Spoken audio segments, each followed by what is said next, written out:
Okay, reading from Śrīmad-Bhāgavatam Canto 10, Chapter 1, Text 44. Om Namo Bhagavate Vasudevaya. Om Namo Bhagavate Vasudevaya. Om Namo Bhagavate Vasudevaya. Tasmān kasyacid droham ācaret sa tathā-vidhaḥ ātmanaḥ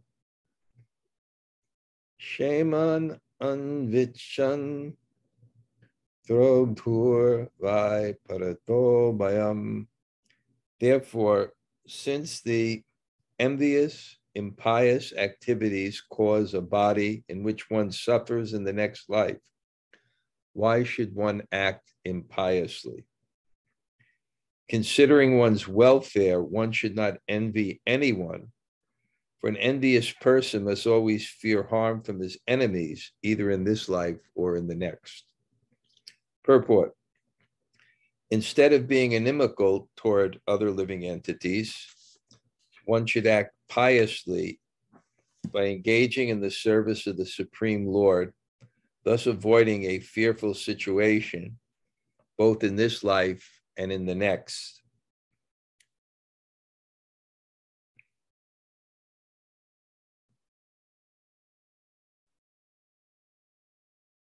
Considering one's welfare, one should not envy anyone, for an envious person must always fear harm from his enemies, either in this life or the next. Purport: instead of being inimical towards other living entities, one should act piously by engaging in the service of the Supreme Lord, thus avoiding a fearful situation in this life and the next. In this regard, the following moral instruction by the great politician Chanakya Pandit is very meaningful. Chaja durjana samsargam bhajas hadhu samagamam kuru punyam ahoratram smaranityam anityatam. One should give up the company of devils, demons, and non-devotees, and should always associate with devotees and saintly persons. One should always act piously, thinking that this life is temporary, and not be attached to temporary happiness and distress.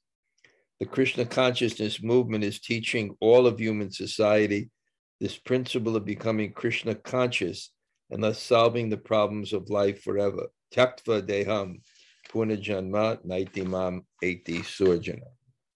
Omigana timarandasya gananjana salakaya taksur unmalatamyena tasmai Shri Gurave Namaha Sri Chaitanya Manobhishtam Stapitam Yena Bhutale Swayam Rupa Kadamayam Dadati Swapadantikam Vanchakalpa Tarubhyascha Kripa Sindhu Bhayevacha Patitanam Pavanebhyo Vaishnavebhyo Namo Namah Sri Krishna Chaitanya Prabhu Nityananda Sri Advaita Gadadhar Shivasade Gaur Bhakta Brinda.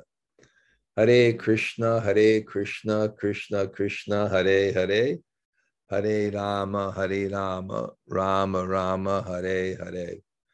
So greetings from, what's the name of this town? From Bricktown, New Jersey. I'm moving into my new residence. I have a fantastic, sitting at a fantastic bhajan kutir and nice temple, a little library, very clean, and probably one or two of the biggest tulsi plants in North America. Maybe we'll give darshan. And we have had a Tuesday program, and so nice. It was about 15, 20 people at least. And with prasadam, so that's good. So because not everybody attends the class every time for various reasons, including that Some people go to work during the week. So Sunday, there's usually twice as many people. So what I like to do is always kind of go back. And it's also feeling nice because I'm going to be in Colombia during Janmashtami. We're going to have a great Janmashtami festival there. But we're having a retreat, so it's really nice for me to go over. And then by the time I come there, I'll practically have the whole Lila memorized. But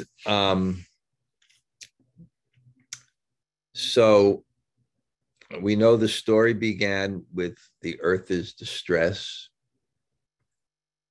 And God hears the distress of the devotees, of people in general, and certainly the voice of the earth when it's being exploited. Once, when there was an unnecessary defense force of demoniac kings, the earth in the form of a cow came to Lord Brahma.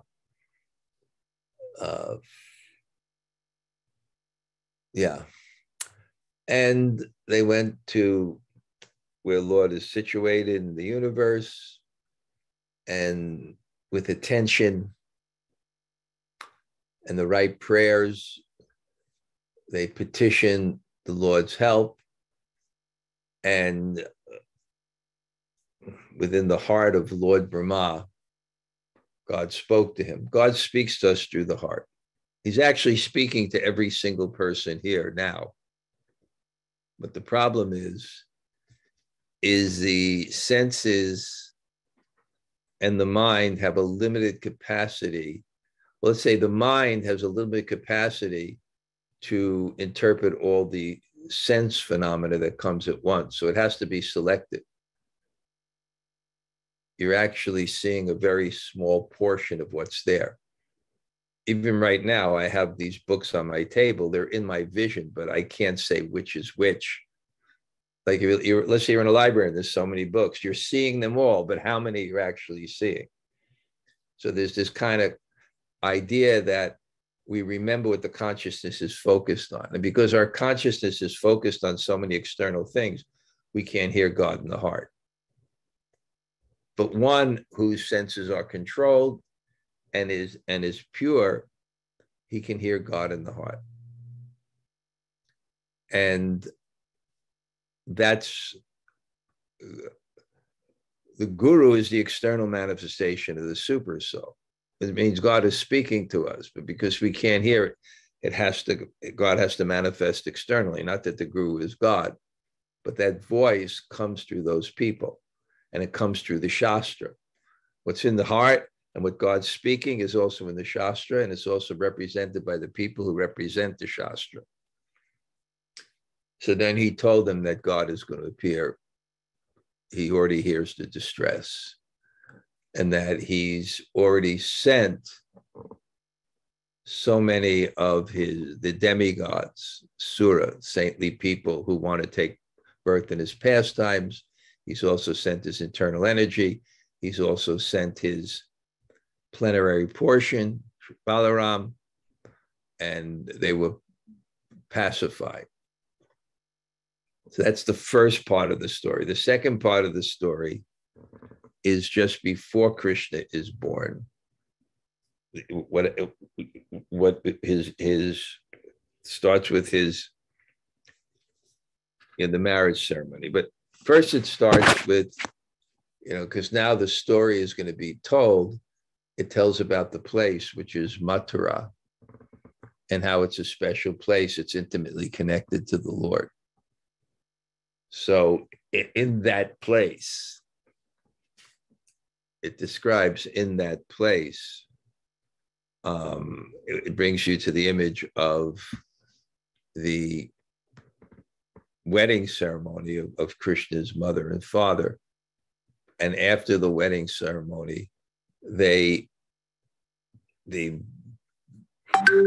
bride goes to the groom's house, and the father, at that time, we discussed this, gives the dowry. So it's a very opulent procession. And when they're riding, there's this big demon Kamsa, and he hears an Akash Vani, an unembodied voice, a voice from the sky, and it says, "You're such a fool that the eighth child will kill you. The eighth child will kill you." So most of you have been here on Sunday, so it's the demigods. The voice is actually coming from the demigods. They have this fear that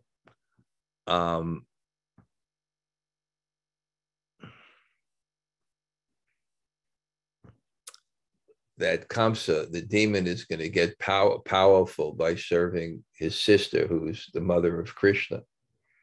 So they want to create a situation where he offends her and loses all her power, loses all his power.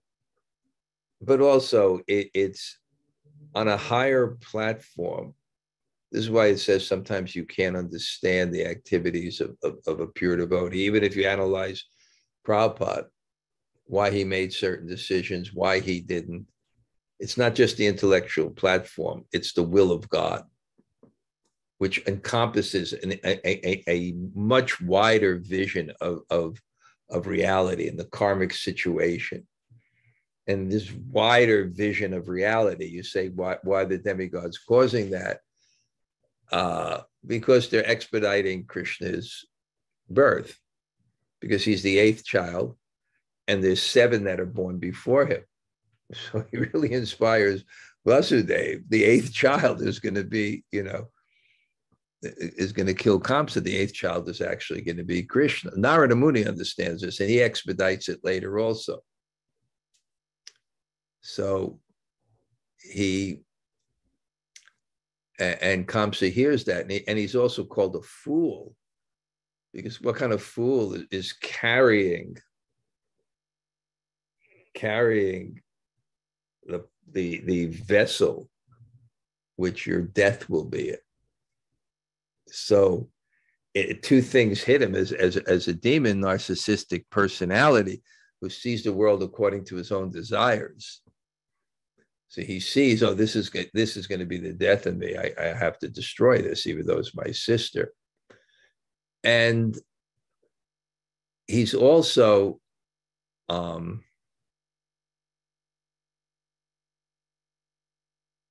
make a point. Anyway, so Kamsa takes up his sword, and there's all these descriptions of how he's Kula Pumsanam. He's the dirt of the dynasty.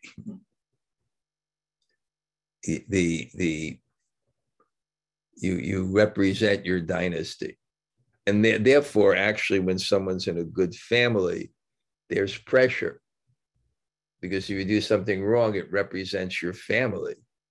Like they have in America, there's so many serial shootings and mass shootings. And it's such an embarrassment for the family. So when you have someone that's going to perform some horrible thing, I remember when I would come home and my father would look at my report card and he would say, "No son of mine comes home with bees." It's kind of, it's one of the things that keeps society intact is dynasty. Is family. You represent the family. If you don't have a family, then it's no pressure. But if you have some family and some reputation, then what you do affects so many people. And if you have a relationship with them, so dynasty becomes, important.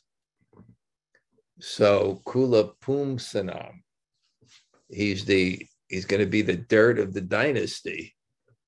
And this is Sukadeva Goswami explaining it. So it's he's the one that's trying to kill Krishna. So, and then we see that Vasudeva pacifies him. He tries to pacify him because Kamsa is so much more powerful. And Kamsa just grabs the hair of Devaki, is about to cut off her head.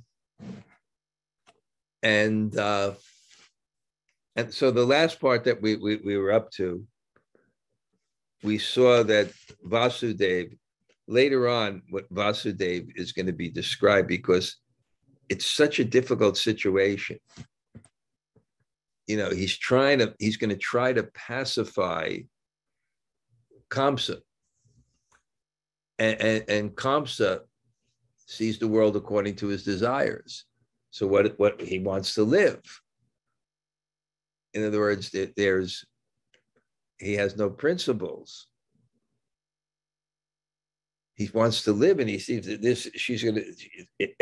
Oh yeah, the second thing is, it's not only that in the future something's can happen, but he's being called a fool right now because he's carrying, you know, and this is, look at the, you know, I once in my preaching, and some of you remember him, there was one person, a brilliant actor. He won, I forgot what the awards were for the best actor in Washington, D.C. And he came to Govardhan with me to write one drama, and that was that famous drama about the Kaliya serpent. You know, once when the world was overburdened. No, when I was young and the world was younger, and it was a great drama. But his dream was to write one about the Shringadeva, but not how they normally do the dramas, that, you know, someone comes out as the Shringadeva and it's, you know, it's kind of, wow, they come out and it looks scary and things. But he felt that in these stories, what they're missing is real drama, is character development. And that Hiranyakashipu was a real personality. You know, it's not just a fictitious thing, but it was a real personality with like an existential, you know, dilemma that his son, you know, didn't fulfill the family wish because he, you know, and what was the family?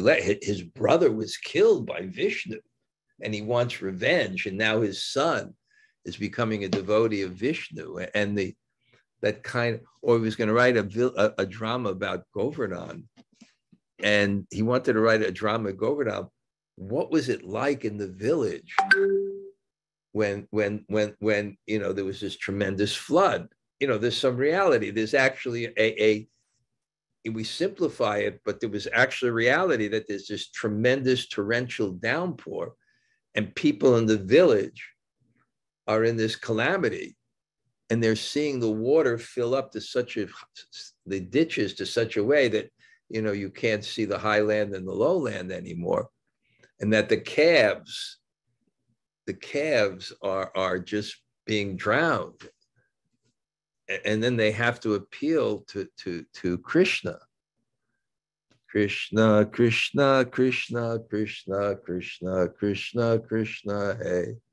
Krishna, Krishna, Krishna, Krishna, Krishna, Krishna, Pahimam. Rama, Raghava, Rama, Raghava, Rama, Raghava, Pahimam. Krishna, Keshava, Krishna, Keshava, Krishna, Keshava, Pahimam. Krishna, save me, save me. So same thing here. Kamsa is a real personality. And he's representing the embodiment of material consciousness, which is in us all. And what's the embodiment of material consciousness? It is selfishness. Spiritual consciousness is to think of others before yourself. Material consciousness is to think of yourself before others in every circumstance. And the only thing that prevents us from this material consciousness, which is why we get the body, the only thing that protects us from that is dharma, or principles of life, where we understand that there's something higher than the self. It's duty. And those are the people that we admire, those people of character, the people who make sacrifice. And also, those are the people that are happy because that type of consciousness is congruent with the soul, which is consciousness, which is meant to serve. Our consciousness, our happiness is this universal consciousness, thinking of others before ourselves, thinking of God, thinking about everything, and compassion and all these qualities to bring us out of this so that it's real. And Prabhupada is going to mention in the purport, there are people like this in history. And the classic one is that when Vasudeva is going to try to pacify, he's going to try to pacify Kamsa. One way he does it is by Sama, he glorifies him. And then the other way is by creating Veda, a little fear. You're going to kill your sister, who is a woman who is your sister on the day of her marriage. And then he glorifies him, oh, best of the Bhoja dynasty, right? Sukadeva Goswami is saying one who throws dirt on the dynasty. Vasudeva says, oh, best of the dynasty, because understand what this means. Understand what this is going to do to your reputation. Your sister, who's a woman on the day of her marriage. So he tries to pacify him. And I was going to mention that later, and I think we'll read this today, is Vasudeva, Krishna's father, is called Anuku Dundabi. Dundabi are drums and Anuka is a trumpet. When great personalities are born, it says that the demigods, bum, bum, bum, bum, bum, that kind of like glorification, because Asa Banda, this person would have such character. So the contrast. So Kamsa, he's a classic. He's a classic. Think of others before myself. If killing someone is to my benefit, I will do that. And I hope none of us would take that choice. If we had the choice, well, okay, this person can die and I will stay for no reason. I'm hoping that somehow our principle would trump our personal desires, that our duty was be above self. And practically the whole Vedic culture is just to instill this point in us. Duty. And look at the world. Look at the politicians. Look at the world. Look what people are coming. Look at the education.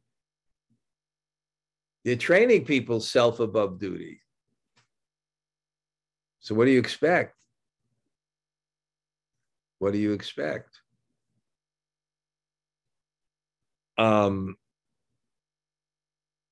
And I think it comes into the thing with abortion too.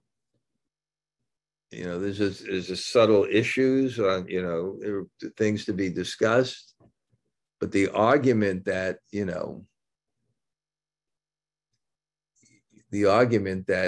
the life of the child doesn't matter. It has to be part of the consideration, almost like it doesn't matter. It has to be part of the consideration. Whatever you want to say about social concerns and other issues, that has to be part of the matter.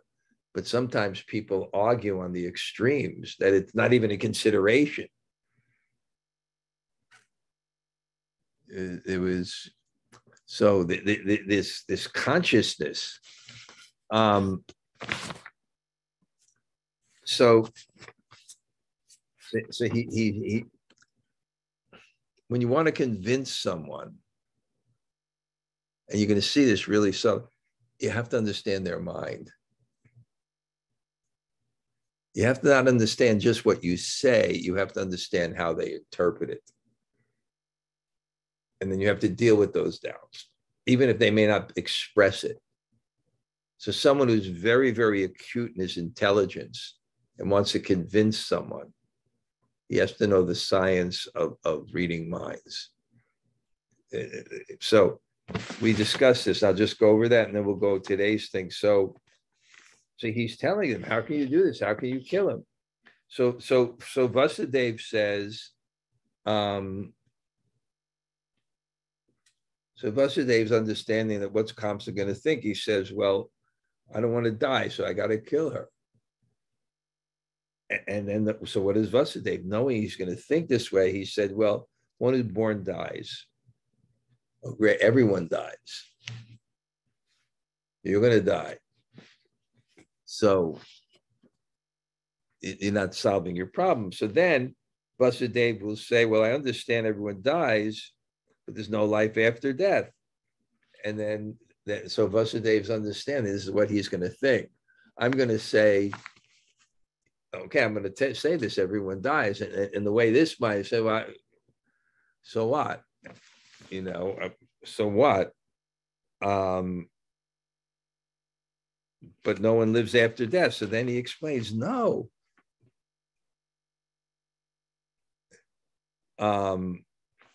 You get a next body, and it's just like a worm. You know, when you get the worm gets onto the neck, gives a nice analogy. A worm gets onto the next. As soon as he touches the next leaf, then he lifts up. So like that, we're always in a body. When we give up this one, we get the next one. And what death is somehow or other, this is an amazing thing. What God does is he looks at he understands what our evolution, transformation of soul is for purification. So what he understands is what is our consciousness and what is the next experience we need to elevate that consciousness based on the desires we have in our hearts and the deeds we performed in the past that represent the desires we have in our heart. So based on that analysis and what's the experience we need next to purify our consciousness. And that experience requires a particular body. So then there's an element called false ego. It's like a funnel. It takes the consciousness and it delimits it to a particular body. So that you think I'm this body. That's just this false ego that's kind of shaped our consciousness in this way. So then he said, but, you know, well, then he understands, he's looking at Kamsa's mind, and Kamsa's thinking, well, I don't know about this. I'm not sure about this. And so then he explains. Then Vasudeva, knowing that's in his mind, says, well, even in this life, when you dream, you forget your body. Or you accept other bodies. So it's like that. And in this life, you have different bodies. So you can perceive you're not the body. You can perceive that you're accepting different bodies. So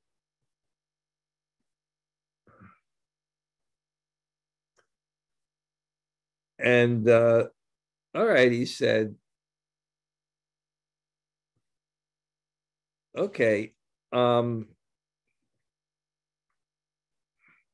okay, all right. So he's thinking, he's looking at Kamsa. He says, now I know that's what this rascal's going to think. He's going to think, okay, we accept another body, but I got the king's body now. I got the king's body now. So then he explains, no, it's not. Then he gives it's very philosophical, and he explains how it works. He explains, no, it's just as a pot of water. The moon is reflected and it appears to move according to the water, but it's not. So in the same way, the mind, the consciousness reflects onto a different material situation, but you're not that situation. And when you get in that situation, you're attached to it. Now you're the king and you want to be a king. But when Indra took birth as a hawk, he was cursed with hard, and then the demigods came and said, you're the king, you're the king. He said, no, I'm not going to give it. Look at this. I got my family, because the body is conditioned. So whatever body you're in, you're going to like this. Just like right now, we're detached to this body. We don't give it this body, but who knows? We may have been kings. We may have been queens. We may have been, we may be short now. We may have been tall. We may be fat now. We may have been skinny. We may, so many things, but no, this body. So he's giving so much philosophy because, Kamsa is just ready. So he's doing this. And then he comes, what's the conclusion of all this is this verse. If you act impiously, you're screwed. If you're envious, you're screwed. You're going to be fearful in this life. You think you're going to enjoy in this life with that kind of mentality. People are always going to be, these big mafia dons. There's always, the St. Valentine's Day massacre and, all this shooting and, people are fearful. And the next life, you get it. I remember when I had one mentor and I was going through a crisis. I felt someone was mistreating me. And my friend said, give it up. Otherwise, you'll have to come back in the next life to get it. You got to give it up. So he's doing this way. And now, good. Now for the rest of the class, we're going to read the verses. So we got the scene. We have this Kamsa, and we can imagine. I've seen it when I grew up in New York, and we used to hang out. And someone, I remember one time we were jumped by some people, not jumped, but they came over. And the names of the people, it's like the Bhagavatam. The Bhagavatam, you get a name that represents your personality, like Dhritarashtra. Right, the whole Bhagavad Gita, because he was attached to the kingdom and wanted a son. Dhrita means determined, and Rashtra means kingdom. Duryodhana, very bad in battle. They all have Parikshit, the examiner. So everybody gets a name according to their personality. So I remember 2 guys came up to me and they got names according to their personality. I never forget the name. Rocco Crigliano. He came up to ask us for money. Rocco Crigliano and Joey Stiff. So, and I remember we were trying to talk to him, and but you could see, you try to give some reason, but there's so much impulse. There's so much impulse there. So this is Kamsa. Give him some reason, make him fear. Your sister was a woman on the day of your marriage. So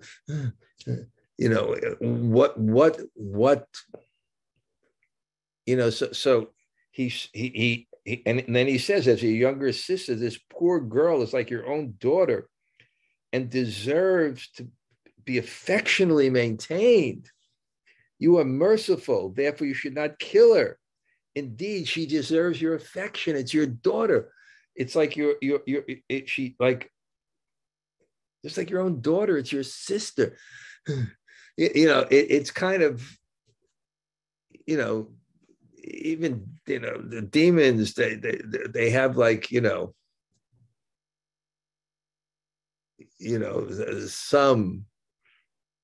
something. And now Sukadeva Goswami starts now, because that was a dialogue. Now this is being told to Maharaj Parikshit. So now we go to Sukadeva Goswami and he says, "O best of the Kuru dynasties." In other words, not Kula Pumsana, the one who throws dirt on the dynasty, because that's what Sukadeva Goswami is describing. But Vasudeva, he's smart. He said, no, you are the best of the dynasty. You're the best of the dynasty.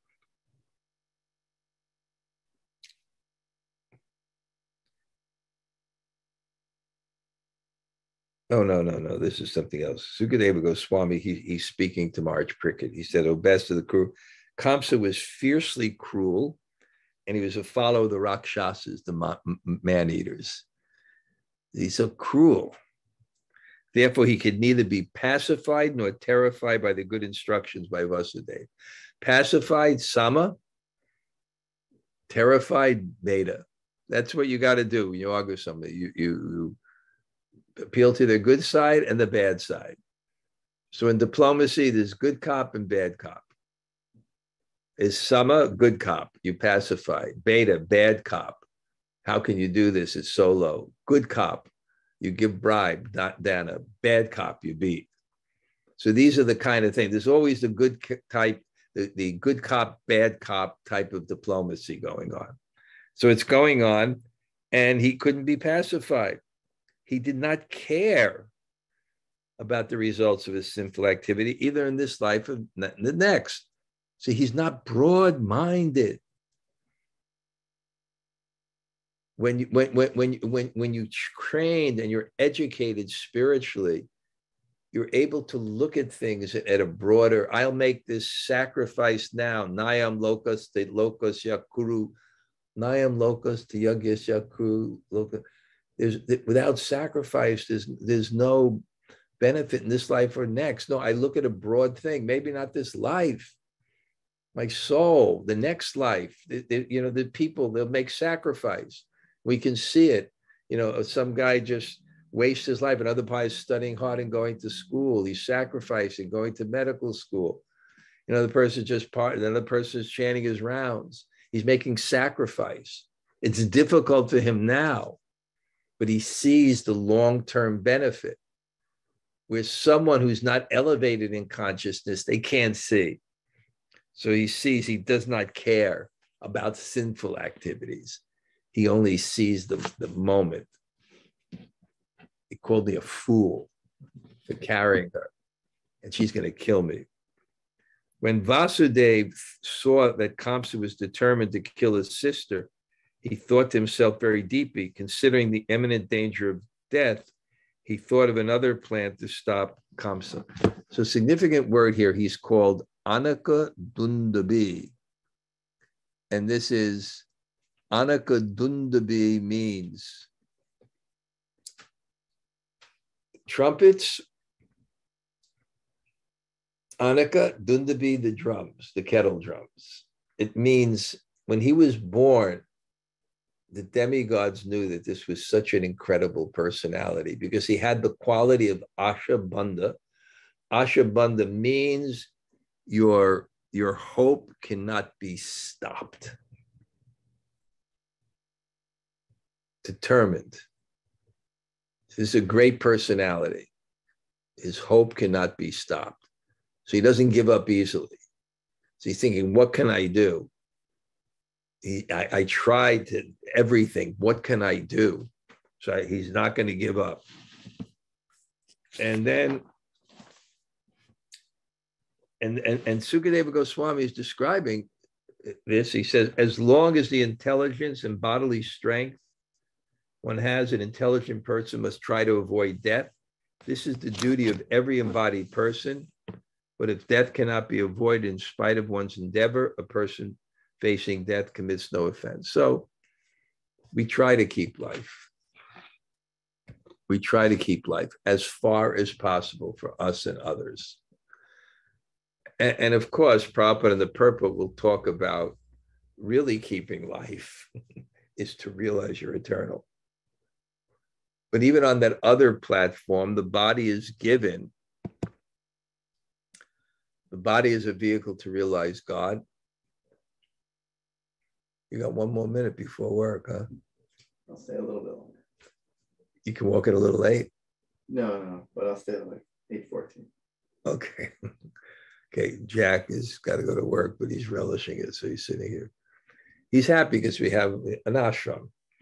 We have a program yesterday, and it was great. It was really wonderful. Kirtan, 4, 5, 6 people. Everybody's becoming expert at kirtan these days. The kirtans were great.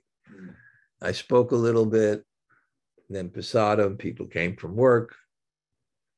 It was really Great. So this thing, it's a principle to try to keep life. It's a principle. You must try to keep life.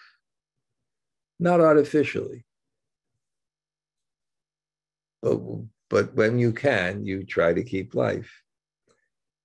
So now we're back to Vasudeva, Krishna's father, and he's thinking, by delivering all my sons to Kamsa, whose death personified, I shall save the life of Devaki. Perhaps Kamsa will die before my sons take birth, or since he is already destined to die at the hands of my own son, then my sons may kill him. For time being, let me promise to hand over my sons to that Kamsa. Hand over my sons to that Kamsa. So the Kamsa will give up this immediate threat, and in due course of time, Kamsa dies. I have nothing to fear. So he's smart. He's a brilliant. Look at the arguments he gave, and now he's thinking very, very practically. He's a Kshatriya. They have very practical intelligence. So let me solve the problem immediately. And let's see what will happen in the future. Anything can happen in the future. And then this is how he considers. He says, when a fire, for some reason unseen, leaps over one piece of wood and sets fire to the next, the reason is destiny. Similarly, when a living being accepts one body and leaves another, there is no reason other than unseen destiny. So let's see what the destiny. If it's not destined that Kamsa will kill my sons, then it won't happen. But if I don't do something, for sure something will happen. Because there's 5 factors of action, and one is the endeavor. So now the only thing I have left here is my endeavor. And let me see if my endeavor can do something. But if I don't make the endeavor in this, then certainly. After thus considering the matter as far as his knowledge would allow, Vasudeva submitted his proposal to the sinful Kamsa with great respect. So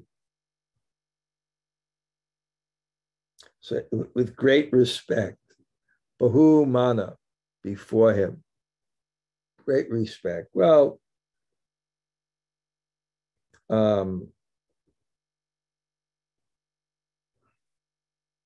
I have no complaint with you. I know you're in a difficult situation. I understand, this is a life and death matter for you. So Vasudeva's mind was full of anxiety because his wife was facing danger, but in order to please the cruel, shameless, and sinful Kamsa, he externally smiled and spoke to him as follows. So diplomacy is fine. In other words, it means you're not so truthful. But in the priority of yamas, ahimsa takes priority. So if ahimsa or nonviolence comes in conflict with truthfulness, then you can lie. Like, for example, if it's World War II and the Nazis come and you're hiding some Jews and they say, is there any Jews here? Yes, I'm from America. George Washington, when he chopped the cherry tree, we learned when we were young that our first president was so noble that when he chopped the cherry tree and his father said, yes, I have done it, knowing that, or Bhaktivinoda Thakur, when he took the mango that was being offered to the deities. And his father said, who's that? I have taken this. Father said, you were an offender. You've taken it's supposed to be offered to the deities. He never ate a mango in the rest of his life. Bhaktivinoda Thakur. So no. Yeah. rain, sleet, shine. Jack's a postman, so he's got to go. They're dutiful. He's really. So no, he's going to do whatever it takes. So then he says, "O best of the sober, you have nothing to fear from your sister Devaki because of what you have heard from the unseen omen. The cause of her death will be her sons. Therefore, I promise that when she gives birth to the sons from whom your fear has arisen, I shall deliver them unto your hands." Sukadeva Goswami continued. So he's explaining this. Kamsa agreed to the logical arguments of Vasudeva, and having full faith in Vasudev's words, he refrained from killing his sister. Vasudeva, being pleased with Kamsa, pacified him further and entered his own house. So tadvakya sara vit. Tadvakya, the vakya, the words, sara vit, knowing, sara vit, Kamsa knowing that his words were correct because he had integrity. And a person who has integrity, integral means to be one with. Like I can put my hand on the desk, then it's integral with the desk. So when your words are integral with your actions, that's integrity. When your words and your actions are one. So he knew that he was tadvakya sara vit. Vit, he knew. Kamsa knew.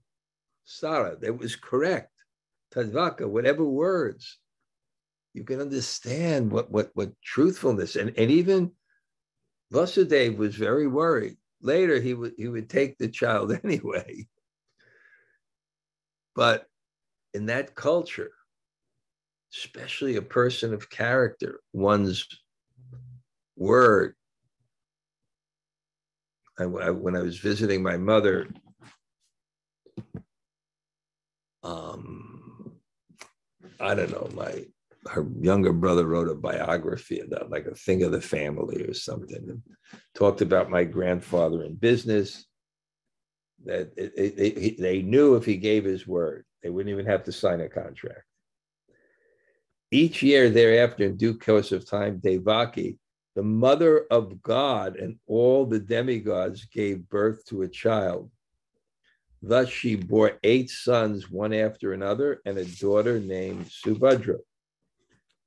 Vasudeva was very much disturbed by fear of becoming a liar and breaking his promise. Thus, with great pain, he delivered the firstborn son named Kirtiman into the hands. Again, Anakadundabi. He was glorified. He would have these character, these qualities. And he was unritat.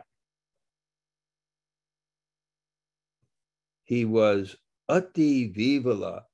Ati means extremely vivala, extremely disturbed about unritat, breaking his promise, fear of being called a liar. He was let's just analyze what his character was. What his character was. And without getting into the details of, this himsa is more important. And this is the way that the whole society was based on this principle of integrity. Because if you have this honesty, then you can develop any habit by just your word. I promise. And that was it. Like we all have our little things we want to give up. And imagine if just our word right now, I promise, boom, it's finished.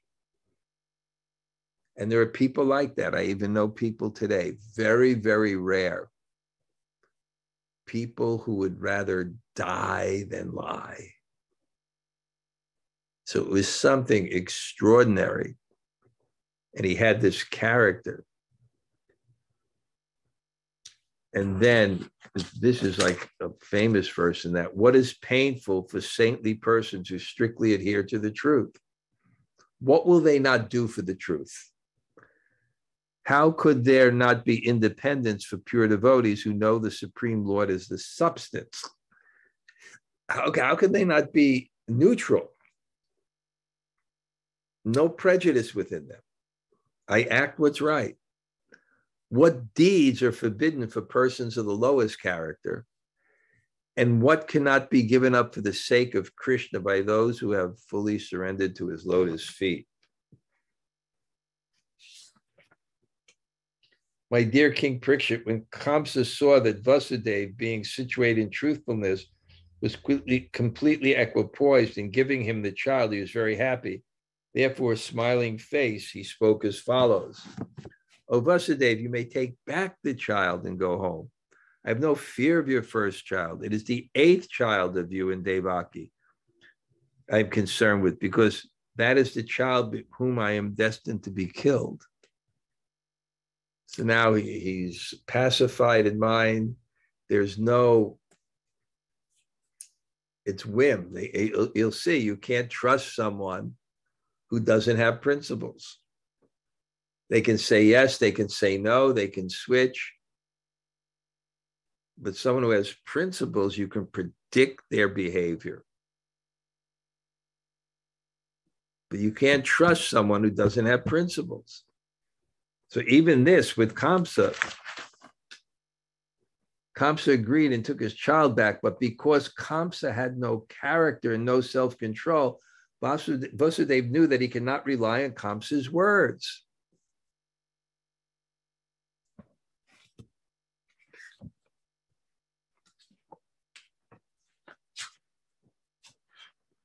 Okay, a few more verses, and then we can finish. Good, it'll take a few minutes.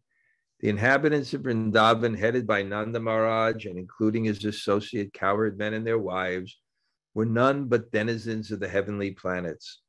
O Maharaj Parikshit, best of the descendants of Bharata, and so too were the descendants of the Vishnu dynasty, headed by Vasudeva and Devaki, and the other women of the dynasty of Yadu, the friends, relatives, and well-wishers of both Nanda Maharaj and Vasudeva, and even those who eventually appeared to be followers of Kamsa were all demigods.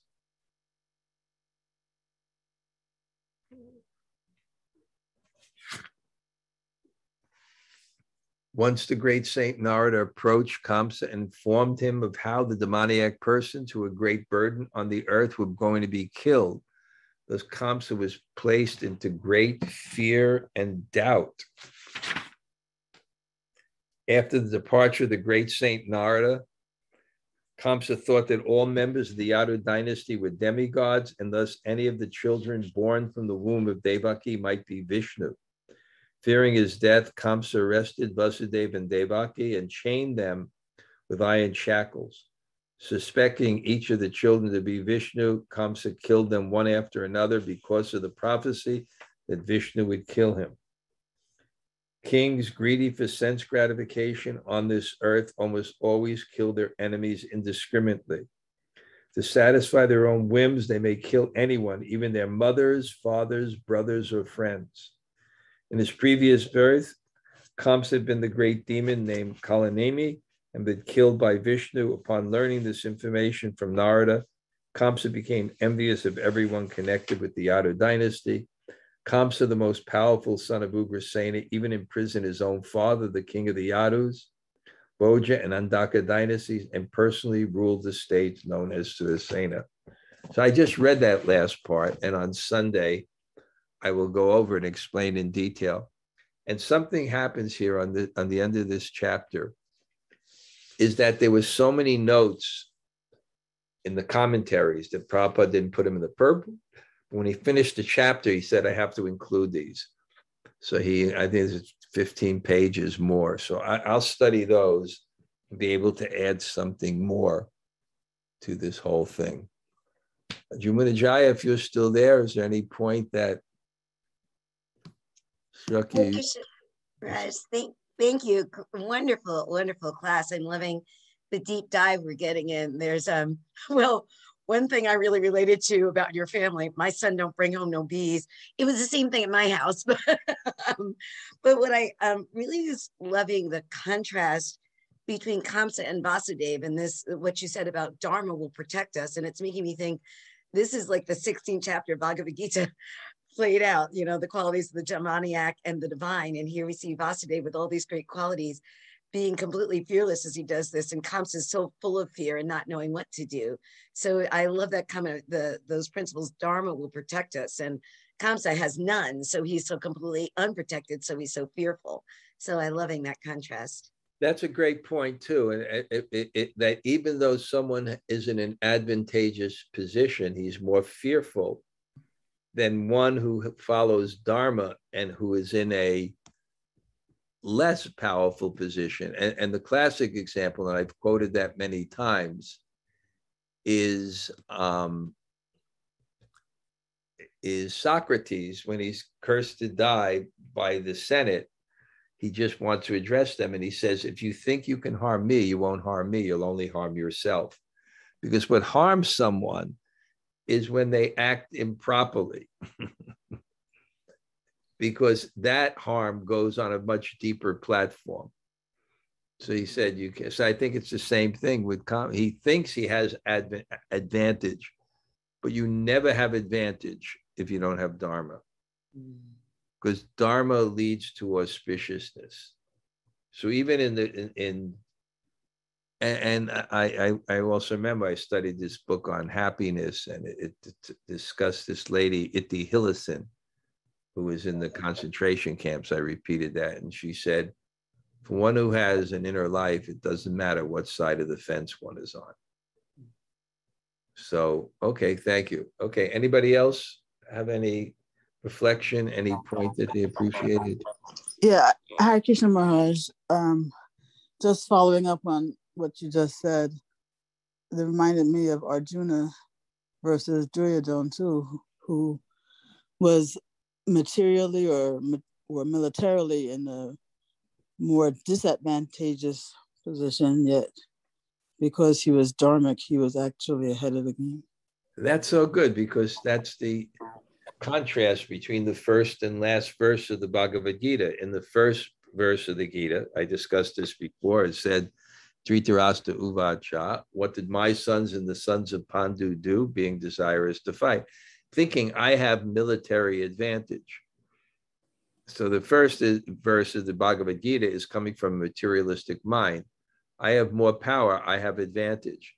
But the last verse of the Bhagavad Gita is the conclusion. Wherever there is Krishna, the master of all mystics, and wherever there is Arjuna, the holder of the bow, there's sure to be morality, victory, and opulence. Of this there is no doubt.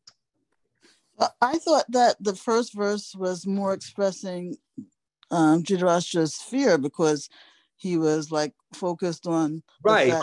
It was his fear, but if you look at the purports, he was fearful, but he still thought, let me hear about this, because I have a military advantage, and that will relieve my fear. Mm-hmm. Yeah, okay, Maharaj, can I just ask also, why would Devaki and Vasudeva continue to have kids when they knew what the horrendous... Because they had to happen, because the eighth one was gonna kill Kamsa. I mean, but they would willingly, subject their kids to such a torturous death for that reason. I mean, it just doesn't seem, something seems off with that. It does seem something off, but I think that's the other point I said, that there's something deeper and more broad that's being inspired. And the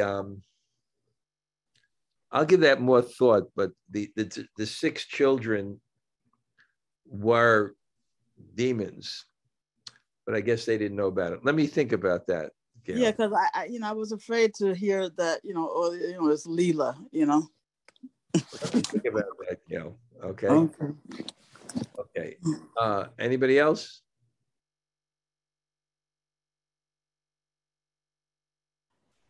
Hare Okay. Krishna Maharaj. Thank you Very very much for the class. Yavatsundaris, yeah. Okay, and I know that Suya Radhika in Tehran. Yeah, she is in there. Yeah. If I don't see her here, I don't get worried. Okay. Thank you very Anybody much. else? Maharaj. Say hello. Hare Krishna Maharaj. Tota, good to see you yesterday. It was Likewise. Hare Krishna. great. Good. Anybody else? Hare Krishna Maharaj. Surya Radhika here. Suya Radhika, Haribo. Good. Faithful. Thanks for the class. Come to classes. Great. Thank Okay. you, Haribo. Anybody else? Hare Krishna Maharaj. Isabel, how was your weekend? It was amazing. It was really amazing. A lot of service, a lot of association, a lot of music. It was beautiful. How was Janavi's kirtan? Amazing. Amazing. It was just so beautiful. She sang so beautiful. There was a lot of people there. I mean, it was just. How many people came for the kirtan? The last time I asked, Rachel said, I think it was about 100 people. 100 people. This is at Super Soul. They had their July 4th. And how was the Krishna Kitchen Indian street food? Oh, everything was amazing. That was so good. Oh my God, it was just amazing. Yeah. Yeah. What did they have? They had samosas, and I don't know what the other names particularly of it. Probably Rachel knows better, but Okay. it was something with chickpeas. Samosas, definitely, they were huge. They were so good. And like a dal or something. It was really good.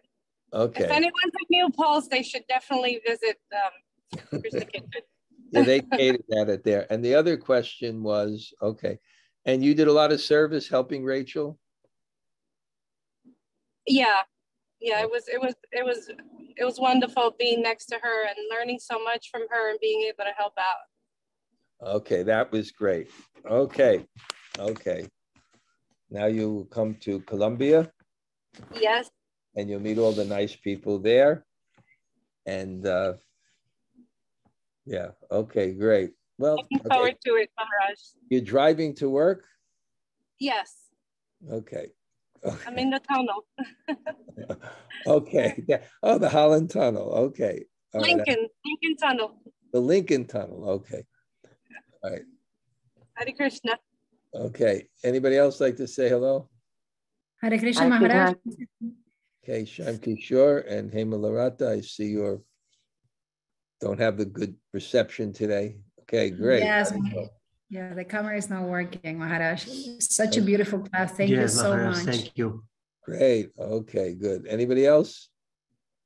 Hare Krishna Maharaj, Slow Govinda. And Bridget. Thank you for class. Great to see you guys yesterday. That was nice too. Always great seeing you. Okay. Okay, anybody else? Hare Krishna Guru Maharaj Narmisaki is here. Bye. Haribo. Thank you. Wonderful class. Okay, we'll go. It's Prabhupada's mercy. Anybody else say hello? Maharaj, thank you for class. Okay, Gopi Gita. Love to say that name. We'll see you soon. Yeah, Okay. see you. Okay. Anybody else?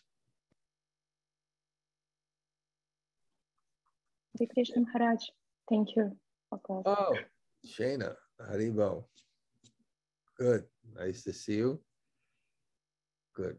I will remember to send all the information to you in case you can get away to come to Govardhan or Puri. Okay. Thank you, Maharaj. By Krishna's grace, there's still relations between Russia and India. So there's no problem going there. Okay. Okay. Anybody else? Okay, I looked at the list begin. I see you're all there. I'm so happy. I see every name. I will go now and continue the rest of my day. Thank you. Vanchakalpatarubhyascha kripa sindhu bhayeva cha patitanam pavanebhyo.